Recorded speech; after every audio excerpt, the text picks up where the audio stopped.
Almost there. Almost there.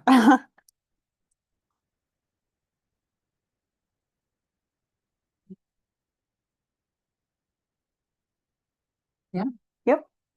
Amazing. Let's start. Welcome, everybody. I hope you had a good lunch. My name is Delphine Lévy-Alvarez. I'm Global Petrochemicals Campaign Manager at CIEL, the Center for International Environmental Law. We are an environmental and human rights organization. And today we are releasing our lobbyist analysis for INC 5.2. We've been doing the same analysis with the same methodology since INC 3. And without further notice, full disclaimer, there are more fossil fuel and chemical associated lobbies this year than any other INCs. So we've been seeing a steady growth in those numbers. Starting in INC 3, we counted 143, INC 4, 196, INC 5, 220, and this year, 234 fossil fuel and chemical lobbyists registered to attend the negotiations. This methodology counts who registered, not who's here, because we cannot have those numbers until the negotiations are over. It also only counts for the lobbies that are registered under a very obvious industry association or have disclosed their affiliation. So these are conservative numbers. Just, for you to understand that. Very important point. And so in terms of comparisons, just to give you a sense, the 27 European Union nations and the European Commission combined have one less lobbyist than all the fossil fuel and chemical industry lobbyists reunited. And I said lobbyist, but I mean negotiator. So if you take all the 27 EU countries, it's less delegates than the chemical and fossil fuel industry. We also have comparisons with the Indigenous Peoples Caucus that has 36 people here. So they have 7 times less people on the ground than the industry lobbyists registered. And for the Scientist Coalition, it's 4 times less, 60 people. This is all in the press release. Don't worry if you haven't got those numbers yet. And we have this year, more than ever, industry lobbyists accredited under country delegations. So 6 for Egypt, 4 for Kazakhstan, 3 for China, 3 for Iran, Chile, 2 for Chile, and 1 for the Dominican Republic. Again, these are the lobbies that have disclosed their affiliation when registered under country delegations. So without more numbers, the numbers are just here to get us started on the conversation. The importance beyond the numbers is the type of influence we're talking about, how it's influencing the conversation in this space and in between the moments where we gather in this space. And to comment on these results, I have a fantastic panel here of people who have followed the negotiations for a long time or other negotiations. And I will start with Dylan Cava from Pacific Island Climate Action Network. And Dylan has been following the climate negotiations, so UNFCCC, for a number of years now, and seen at play the same industry tactics that the ones we're seeing in this process. So Dylan, can you tell us a bit, since you've joined INC, how that feels compared to your climate negotiations experience? Thank you, Delphine, for that question. I think this is my second INC. So my first INC was actually Busan. And what you've pointed out in your analysis is actually not new. And it's a pattern that we've seen. And it's quickly becoming a pattern that is becoming a crisis of credibility, where fossil fuel has become systemic, strategic, and recurring across COPs, across CBDs, across, and even the IPCC. So as much as all of these processes are extremely important in their own right, we must not approach them without taking a step back to see the bigger picture. And that's what I'm going to do with my time here today, is paint a picture of what we're seeing across spaces. And it's kind of complicated, so I'm going to be reading from my notes because it's quite a complicated picture, actually. And I'll start with the climate COPs at UNEP, where the fossil fuel lobbyists already outnumber our governments, outvoicing our people, and rewriting the rules of global climate response. So at COP27 in Egypt, we saw 636 fossil fuel lobbyists attend, and that was a 25% increase from the year previous in Glasgow. And in Egypt, 90% of the sponsors had fossil fuel ties, and oil and gas reps outnumbered the entire African and indigenous delegations. At COP28 in Dubai, we saw 2,456 fossil fuel lobbyists attend, the highest ever recorded. And it outnumbered delegations from 10 of the most vulnerable, climate vulnerable nations combined. So to compare, 2,456 fossil fuel lobbyists, 1,509 combined delegation from the 10 most climate vulnerable countries. And this is also the COP that we saw France, Italy, and the EU and the UK bring fossil fuel companies within official country delegations, and where the UAE state company ADNOC also pushed for $100 billion in fossil fuel deals during the COP28 presidency. Then we had COP29 in Baku, where we saw 1,773 fossil fuel lobbyists attend, still more than the 10 most climate vulnerable countries combined. And this was also the year that we saw the host, Azerbaijan, also caught on tape using COP to pursue new coal, oil, and gas deals. And that brings us to COP30 in Brazil this year, where we are already seeing the fossil fuel playbook continue. We obviously, don't have the figures yet because obviously it hasn't happened. But what we are seeing already doesn't exactly inspire hope. The COP30 presidency recently announced the engagement of Pierre from Edelman to manage its COP30 media strategy. And this is the same firm that simultaneously represents Shell, one of the largest fossil fuel polluters globally. Then we have Petrobras, the issue of Petrobras, Brazil's state-owned oil company, who is projected to increase oil production by 1/3 by 2030, more aggressively than any other major oil producer, with plans to spend $230 billion on new oil and gas by 2050, directly undermining climate targets. So this actually follows a pattern established by COP28 and COP29, where petrostates use their host roles to amplify fossil fuel narratives, broker oil deals, and delay ambition. So COP28 and COP29 represent a clear lineage of petrostate capture, with oil CEOs chairing talks and host countries soliciting fossil investment while claiming climate leadership. Then we have the CBD COP, where at COP16 in Cali, there were 1,261 business or industry delegates who attended. And the DSMOG analysis shows that lobbyists came from sectors that actively depleted biodiversity. So we're talking fossil fuels, we're talking mining, finance, and agrochemicals. And then we look to the science policy space, the IPCC, where we see fossil fuel lobbyists influence IPCC authorship. For example, the Exxon and Aramco reps on the special report on 1.5. And where we've also seen the Australian government previously being outed for lobbying the IPCC to delete references to fossil lobbying, weakening climate policy. So when even the IPCC, the backbone of global climate science, is pressured to delete reference to fossil lobbying, the credibility of our science policy interface is at risk. This directly weakens climate ambition, and policy is no longer grounded in the best available science, but negotiated delusions, actually. And from the analysis elaborated on today by Delphine, the same playbook is very much present and at play here at INC 5.2. The treaty meant to stop plastic pollution is being shaped by those who profit from it. So you might ask yourself, what is the picture I'm painting?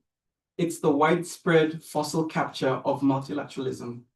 These spaces are being increasingly occupied by the very actors causing this crisis, weaponizing participation to water down ambition and delay systemic change.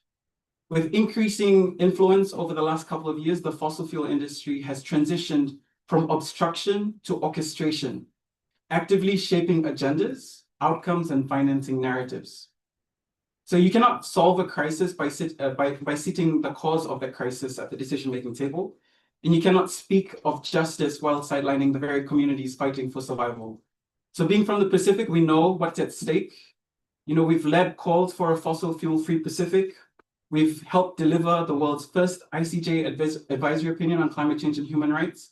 We're driving efforts like the Fossil Fuel Non-Proliferation Treaty because we refuse to be passive observers while polluters negotiate our future. If it's one thing that really shouldn't need saying, it's that this treaty and all multilateral processes must center people, not polluters. Thank you. Thank you so much,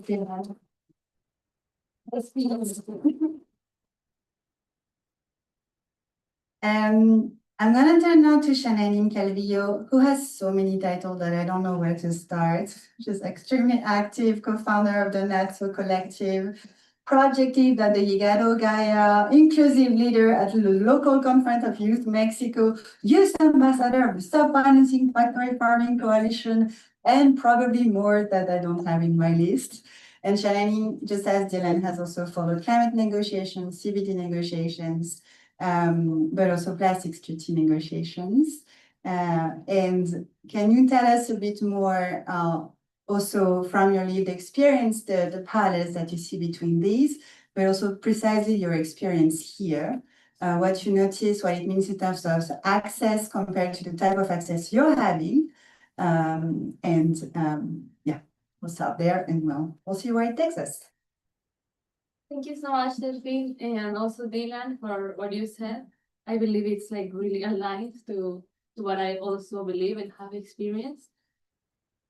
As Indigenous people in here in this space, we are not only like outnumbered by these lobbyists, but we have also seen the same oppressions that we see in the outside world in this space.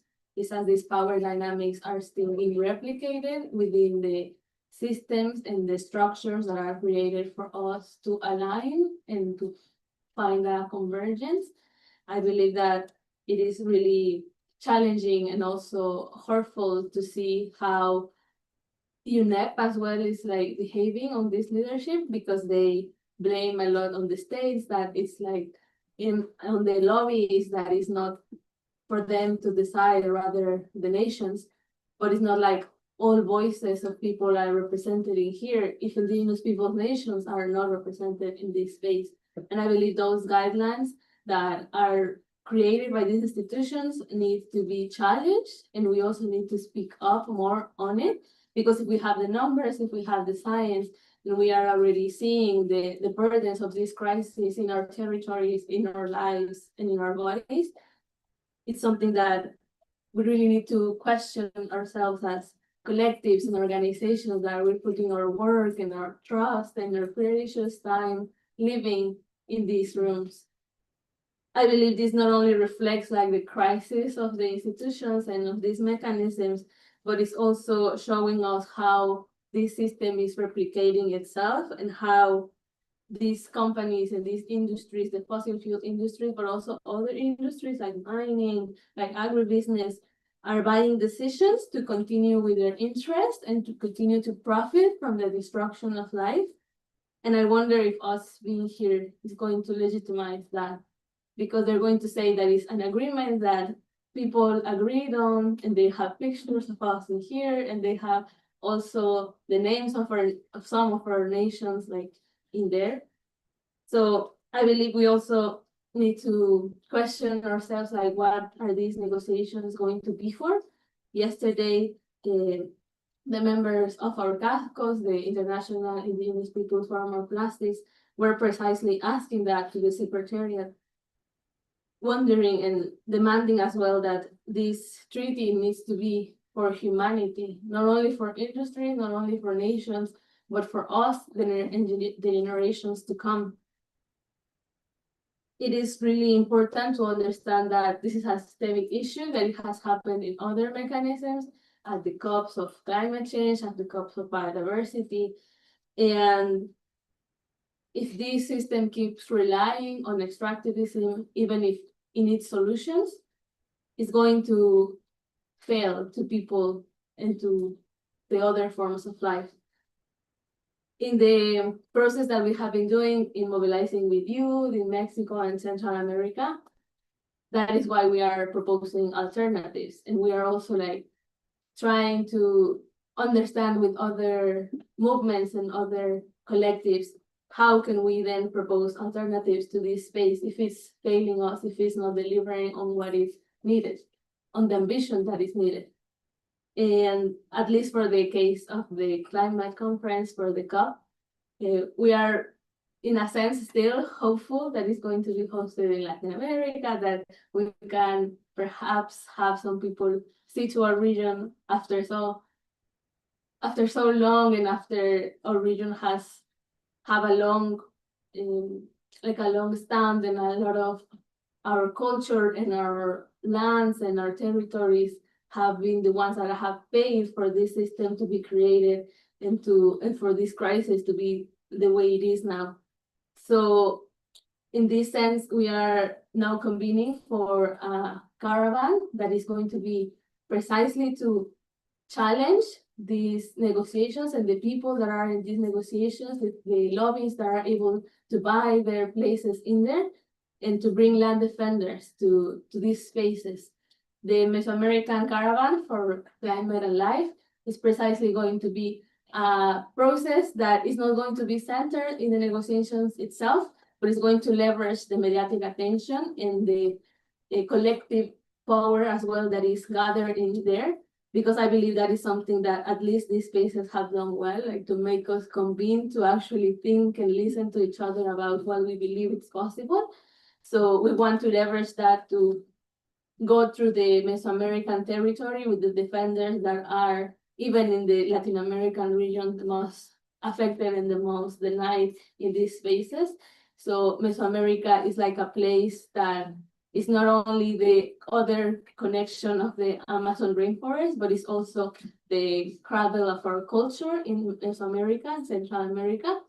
So it is an opportunity for us to also challenge what this will mean if land defenders are accepted in this space, if our voices are represented in there. And this is why I believe we have to support each other. Right now we have a crowdfunding, is like advertisement to share about it, but also to like call for the collective alignment and the also moral support to go through this process together, because it is something that is going to affect us all. And the defense of our rights as Indigenous peoples is also the defense of the human rights of other nations. So it is really something that we are hoping for, that despite the grief and all the loss of hope that we may feel in these spaces, that at the end, the alternatives are already within us, and the power is already here on all of us, on every movement and collective that we're representing. So we really hope that despite what the powerful are doing, we can find power in our own forms of resisting, and then we can come together again. Some other place that is not necessarily convened by the United Nations.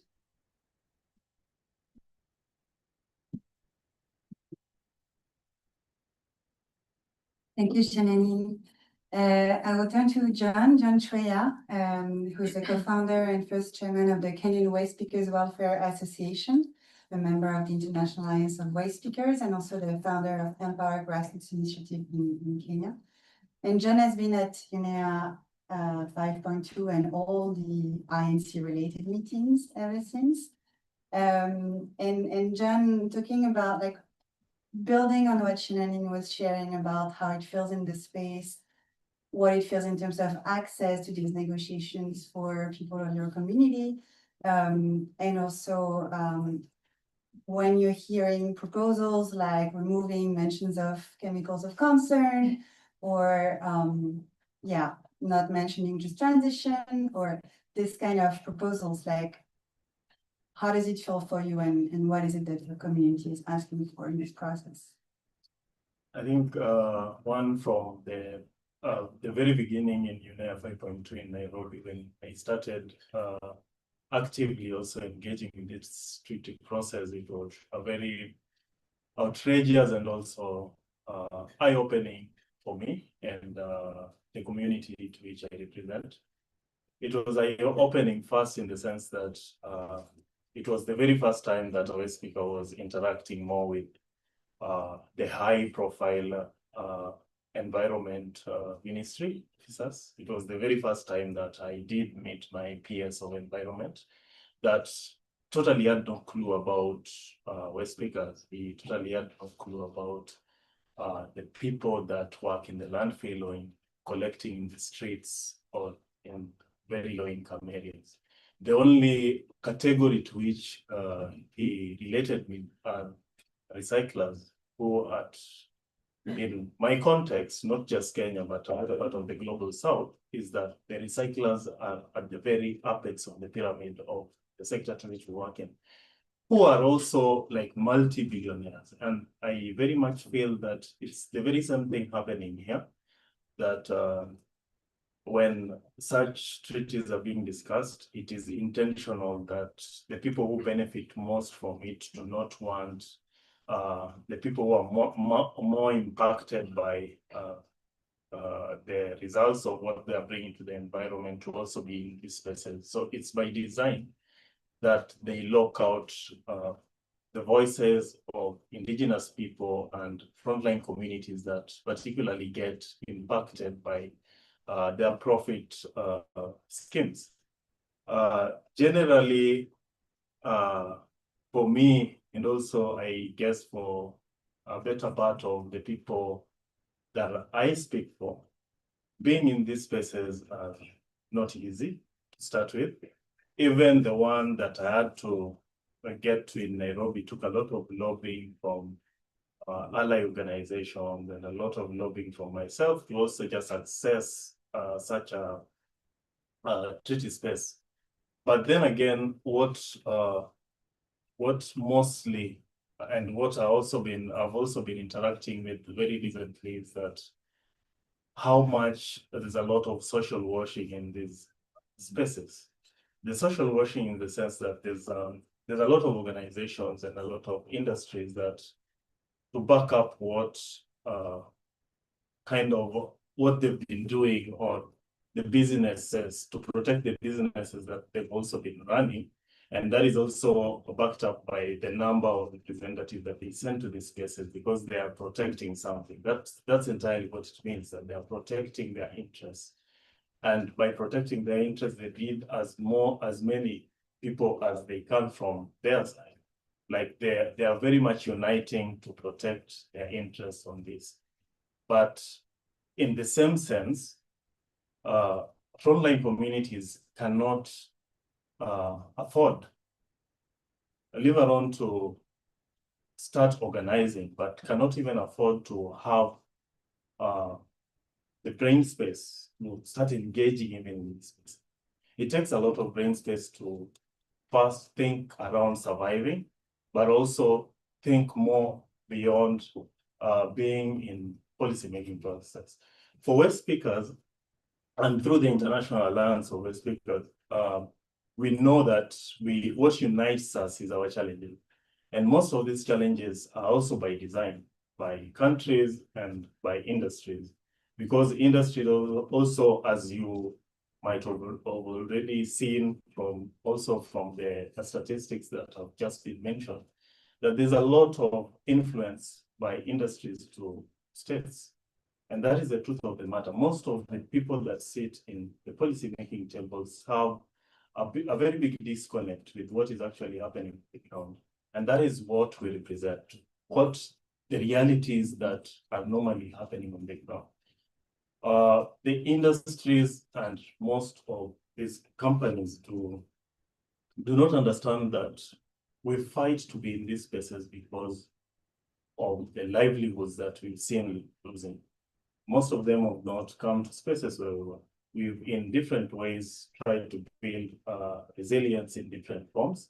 We've in different ways tried to also bring these realities to spaces where they are. So it's not like they do not know what the impact of what they're doing, what their businesses are doing. They have a very good and clear picture of what it does. It's only that they're choosing not to act in anywhere around it. This is when I say that we bring these realities to their tables, we've tried to, like, for instance, myself being here, what mostly representing here is the realities, like what is actually happening on the ground. I do not write statistics, I do not do research, but these are realities that I've lived, I've experienced. And when we talk about impacts of these toxics, I relate them with actual names, people that I call family that have succumbed to them.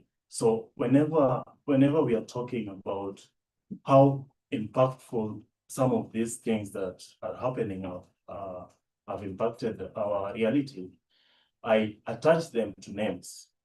The pollution that is happening when we talk about, like, for instance, at some point I would get, like, per day I would get like 100 messages of people that are like medically impacted in the landfill. And most of these things are actually happening in the landfills. From my position, I represent 3 categories of waste speakers: those working in very low income community areas, those collecting the streets, and those from the landfills. And when you get a picture of what is actually happening in the landfill, is that the people living and working, like the waste speakers still living and working in the landfills, are constantly on a daily basis inhaling burning plastic. And from the research and from publications, you know that plastic in itself has more than 10,000 polymers, which when burning is being broken down to its original state.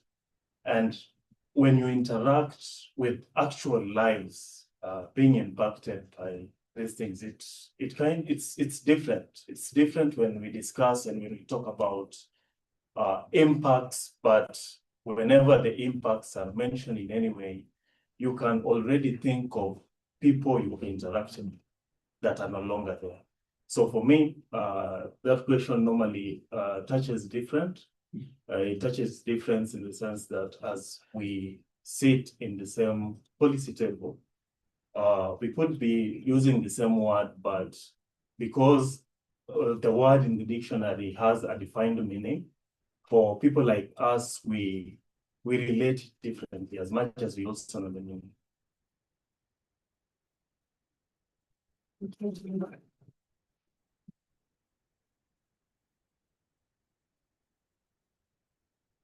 I think I'll turn to Ewood next, and we'll wrap up the first part of our conversation with Rachel right after.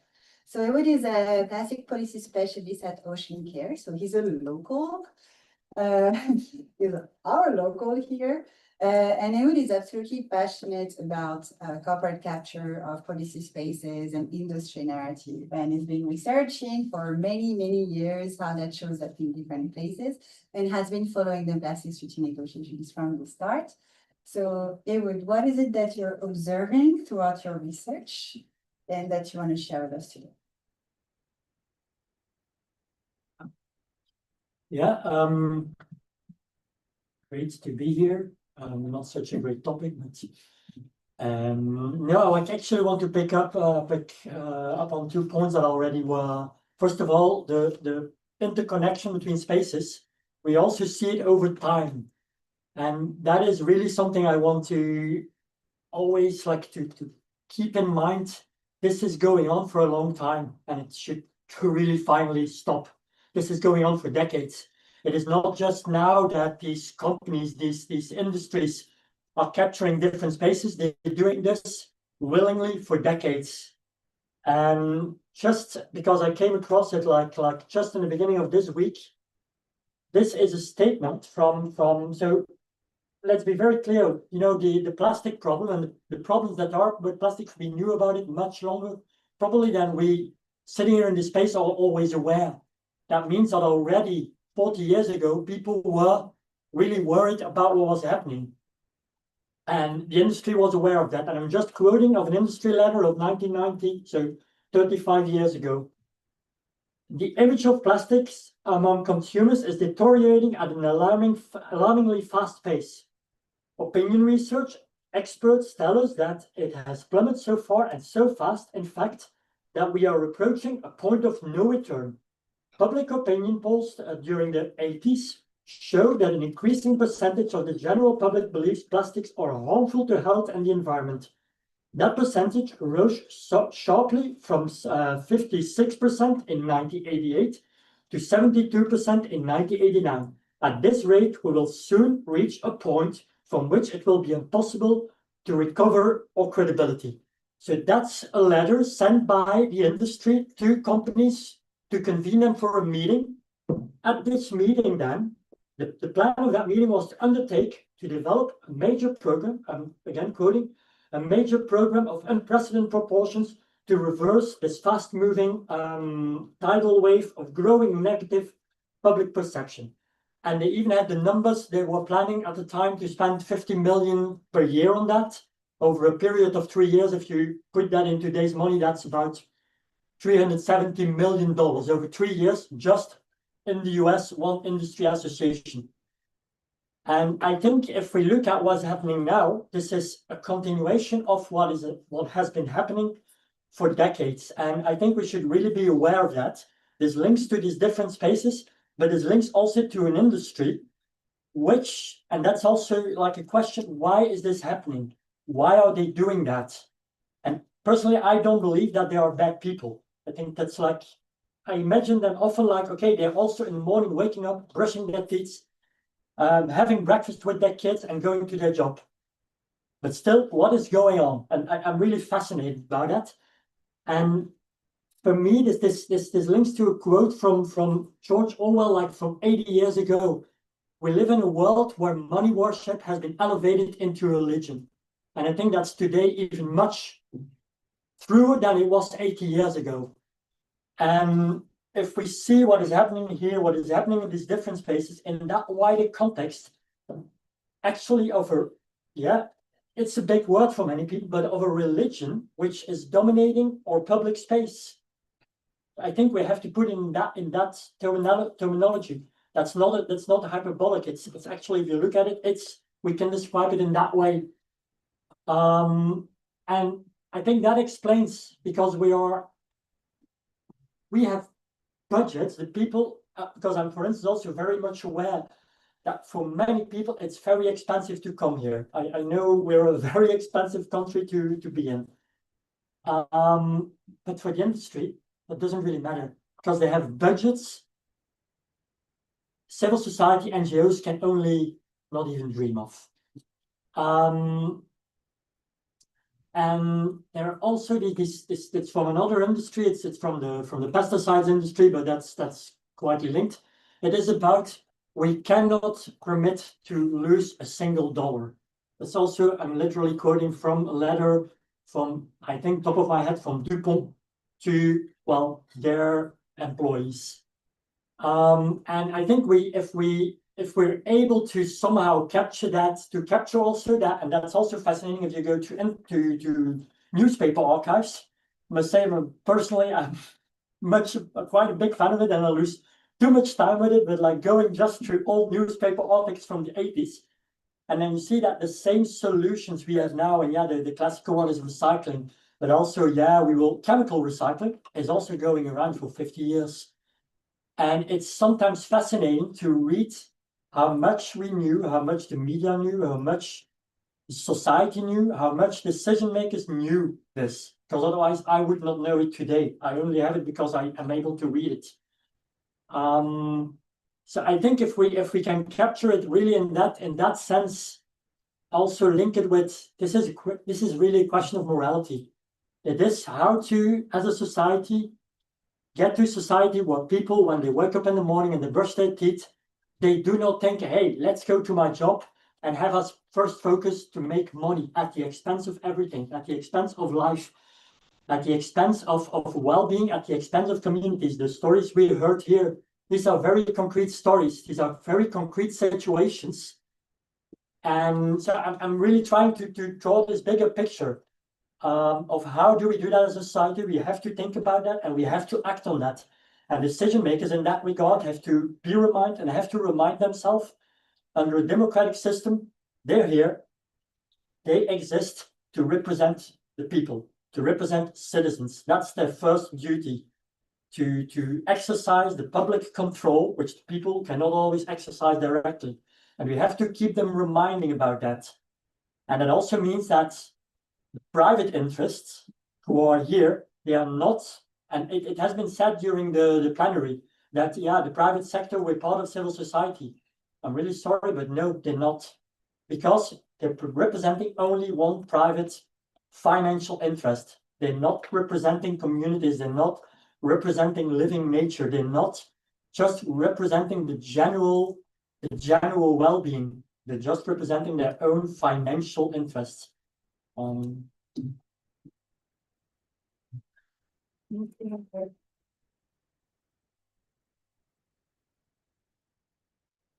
Thank you for that. So I'll turn last to my colleague Rachel Radvani, who's environmental health campaigner at CIEL.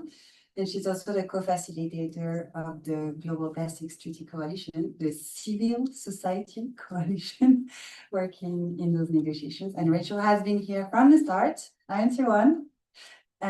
So Rachel, is it a given that the space has to function that way? Sophie, and thanks everyone for laying out that picture so clearly. The short answer is no, it does not have to be that way. I think just maybe before diving into more details on that, some reflections on how this has happened over the course of the plastics treaty negotiations. I think we've heard a lot about the different playbooks or not the different playbooks, the different industries using the same playbook that's been going on for decades and in different spaces. And in all these spaces, I think it started with the tobacco industry. So that's another space that hasn't been mentioned, but is absolutely super relevant here. And in the plastics treaty, we've been talking about this since INC 1. There were statements, they're on the INC website, there were statements that were made by the Office of the High Commissioner for Human Rights and other stakeholders at INC 1 in Uruguay in 2022 at the first round of negotiations. And we've been talking about this the whole time, and we've seen this influence the whole time. And since then, we've heard the same arguments, the same industry arguments, misinformation, distorting of the science being repeated in the negotiating rooms. And we've also subsequently seen ambition getting lowered at each stage of negotiations. So we're seeing this happening in the negotiation rooms. And yeah, it does not have to be this way. I think we've been calling for protections against conflicts of interest and corporate capture since the beginning. And one thing I want to highlight is, I mentioned the tobacco industry. One example of protections that were set up in a treaty is in the tobacco treaty. The Framework Convention on Tobacco Control, the FCTC, has a specific Article 5.3, which requires governments that are party to the FCTC to take actions to protect the negotiations from the vested interests of the tobacco industry. This recognition that the industry has a fundamental conflict of interest with the goal of the treaty is in that treaty, but and it's, it hasn't been brought into the negotiations here, but it's absolutely the same issue. There's a fundamental, irreconcilable conflict of interest between the companies that are producing plastics and all of us here who want to end plastic pollution. And I think that's fair to say. We've heard that in the last 2 days, that countries want in the objective the words end plastic pollution. It's the title of the resolution that set up the mandate to negotiate this instrument. So I think it's hard for me to understand why that hasn't been accepted more than in these conversations. And I think for me, we're setting up a treaty for the long term. And so we need to include protections in this treaty and in the future COPs to make sure that what we're doing doesn't lead to the same playbook where climate COPs have seen more and more lobbyists at each round of negotiations. And so there are things that we can do. I think, first of all, these conversations are super important. This has been an amazing panel so far, and we should not be normalizing this. I think that's the first step. This is not normal. This should not be the way that it works. And we have been calling on member states since the beginning, even more so now as we've seen the negotiations progress, on putting conflict of interest protections in the text of the treaty and in the future COPs. And I think to Janine's point, we have the power. And to Ewood's point, we're having more and more publications coming out about showing that they knew all of these things. They knew about the chemicals. They knew the chemicals would make the plastics really hard to recycle. We know these things, and we, as public interest, civil society, and as representatives of communities from around the world, we are not going anywhere. I can promise you that. And we are going to keep talking about this at whether it's INC 5.3 or whether it's at a future COP. We'll see in about a week. But I think that's a really, really key message, is it doesn't have to be this way. There's examples of things that we can do, and we should be doing that.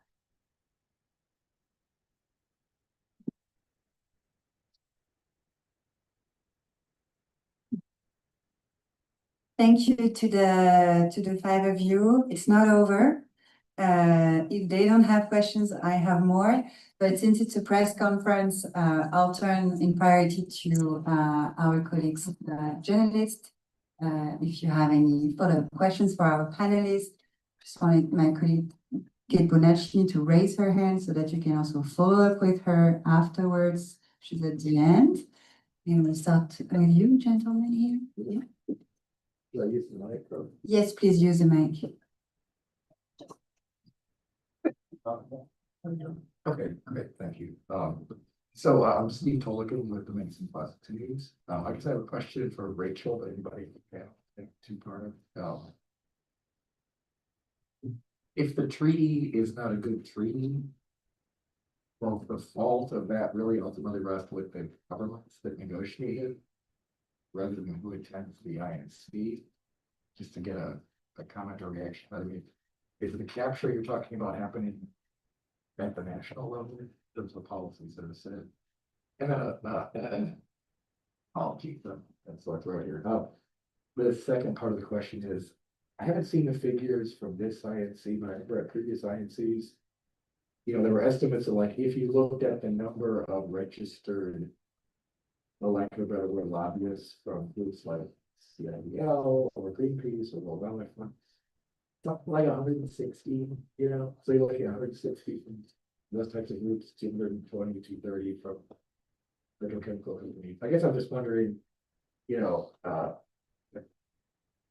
to clinch my question is there also a sizable presence from, the environmental community also? So just perspectives on that. Thank you very much. Yeah, thank you for those questions. I'm happy to start, and then would love for others to jump in. I think on the first one, I personally only work on the international level, so I can't speak to specific examples of the national level, but I think one thing to point out is the analyses that we do of the lobbyists here is one part of the story. Another part of the story is the things that are happening in other spaces, some of the things that Ewood was citing. But I think we maybe didn't talk about yet another part of the story, which is all of the preparation that goes into this, getting here, right? There were 8 months since INC 5 or 5.1, however you want to call it. And there's lots of meetings that are happening on a national level. And I think some of the same resource issues that we have, for example, for coming to Geneva are absolutely happening on the national level, right? Like industry groups can afford to have people based in Washington, D.C. in the US, for example, versus frontline communities living in the Gulf South in the US are not necessarily able to fly up to DC to have meetings with their government representatives in preparation. So I think I'm not gonna pin fault on anyone at this stage, but I think maybe just adding those reflections of this is one piece of the picture, and there's absolutely a lot of the same kinds of things happening on the national level and also on the international level, but just not at this specific meeting. And again, also those kinds of things are harder to pinpoint because you don't necessarily see them happening.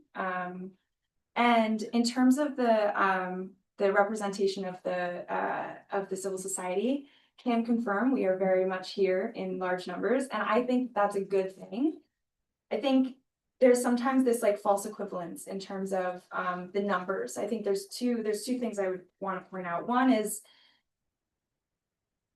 the conflict of interest part, right? The interests that we are representing are very different.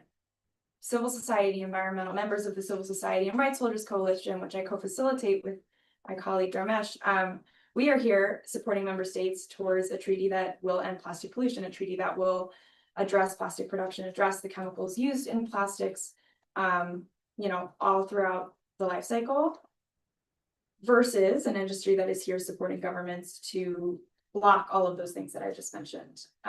So I think the interests that are represented, and then I also think like, I'm not sure exactly the right way of phrasing it, but almost like the people standing behind you is different. So that there's the interests, and then there's like the bigger, every person here is part of something bigger behind them. And on one side, that bigger thing is a company that is polluting communities around the world. And on the other side, it's people in those communities. And I think those are, to me, two fundamentally different things. And I think we're talking a lot about protecting against conflicts of interest, but the other side of that coin is protecting the right to participation. And that is absolutely something that needs to be better in this process and in all processes. And I think that is something that we should be advocating for in this space, in addition to protecting against those vested interests. Would love to hear from others too.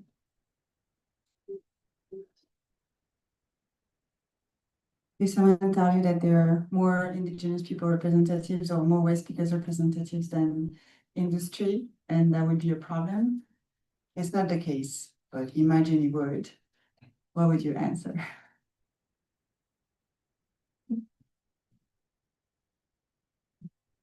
I think for us, it trickles down more to the policy, especially if we are to look at it at a national level. We say that one of the biggest challenges that that has led to what we face is the disconnect with policy. The disconnect in the sense that policy, in most cases, does not very much define who we are or recognize us, or in any way the people that sit in policy making tables do not think of integrating waste speakers to be specific. So being here is one of the ways that we see that we have to start fixing the problem, because if we are not in any way defined well in policy or integrated in policy itself, it becomes hard to even start implementing it at a national level. And it trickles down more to the very local municipal levels where we speak. I think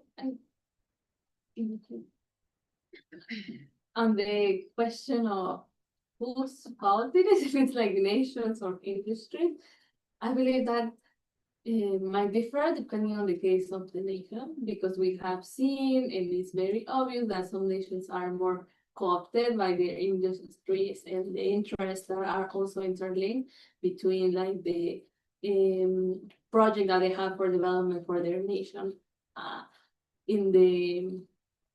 despite anything else, despite nations, despite human rights, despite their own community that they're supposed to represent. So I believe that in some cases, in the cases that we have seen, that is very relevant, and I believe that that should also be called out, like and we should be able to like also communicate and demand about that, like whose nations are already being co-opted by these industries and representing them and their money and their interests rather than the communities they have been elected by. And I believe that because of that, we also must gather from there maybe some rage to allow us to push forward and to push harder for this, because something that is really triggering for me, because I believe it's really important what Rachel said about the right for participation. I also believe that we have a deadline, we have like tipping points and points of no return that are going to make everything else worthless, and everything that happens in here and the COPs years to come will no longer matter. So I believe that it's really weird, and it's really like disturbing to like hear people trying to like push and delaying all these decisions when we already don't have time, and we should be doing everything in our hands and beyond that to try to protect what we're here for and protect our life and the life of our future generations. So yeah, I also don't believe why, and I don't know why these people don't do it, and how do they think they're going to live in a world with their money when everything else is polluted and it's like destroyed. So yeah. Thank you. I just wanted to also re-emphasize the point of false equivalency in two aspects. So the first one, obviously, being the one that Rachel had talked about in terms of, communities that are here, frontline communities that are here, representing, something that is kind of beyond them, and with a lot of people behind them. And I think it's the same thing could be said when it comes to attributing blame towards member states, as per your question. I think it's a bit unfair, because I know, for example, from Fiji delegation, and AOSIS as a group, and PSIDs are some of the most ambitious voices in these negotiations. And I think to lay that blame on everyone, I think there's a bit of nuance to be teased out there as well. And when it comes to the question again that Rachel had talked about, the false equivalency between kind of industry interests and civil society that are present here, I think you need to really question what's behind those motivations.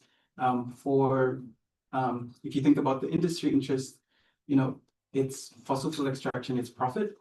And for frontline communities and civil society that are here, it's future generations, it's human rights, it's our right to exist on a planet that is livable, basically. And I think it's a bit disingenuous to make that comparison.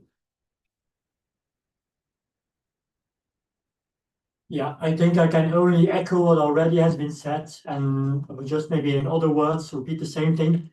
These are two categorically different things. You have on the one hand, industry lobby, which is about the defense of private interests, which only apply to them. That is, it is about the interest of the few against the well-being of the many. And with the many, I mean all life on Earth today, human or non-human, today and tomorrow. It's really not the same thing in no way.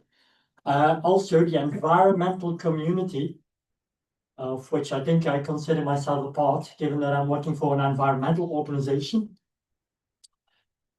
This is not about the environment, that's we are nature. It's something we also often forget as humans, but we are as much nature as any other living thing, crawling, flying, swimming on this planet. That means that when people here are in the space trying to protect the environment, we're just trying to speak for everyone. That means including the children, the grandparents, the mothers, the brothers of those who work in the industry. It's really about the general interest, and that's a completely different thing than being here to defend the money, the dollars, just of your own checkbook. Thank you to the five of you so much. I think I'll wrap up by also saying, with this question about civil society numbers versus industry numbers, civil society has never felt the need to hide who they work for. We always proudly disclose our affiliation, to the point that I modified my badge because I'm registered under another organization than mine. And I was arrested today at the control because apparently we're not supposed to do that. So transparency is not working on that. More I'm arrest. saying that because, sorry, I'm not a native speaker. So the transparency is a real issue because we really have to scrape carefully, name by name, the list of participants to know who people work for. If you have nothing to hide, you don't need to hide. If you're hiding who you work for, if you have to have a few people in an NGO spending hours scraping a list, it means that you have something to hide. And the thing they have to hide is the fact that they're working against the mandates of these negotiations, ending plastic pollution. We will not end plastic pollution without tackling production, dramatically reducing it, and maybe eventually phasing it out. The no harm option doesn't exist if we continue in the same way. So we cannot compare both. It's not comparable, will never be. There are entire communities behind those people here in the panel, in this room. I see many friendly faces. And behind the people who are disclosing or maybe not disclosing their affiliation, there are a few people making money and impacting the lives of frontline communities, civil society, and the entirety of humanity. So it will not be something we allow ourselves to be compared with, not now and not ever. Thank you for being here. Our panelists will stick around if you have more questions. And then for press, if you want to follow up with Kate over there, raise your hand again. She's here for you. Thank you for being here today. And thank you for our amazing panelists.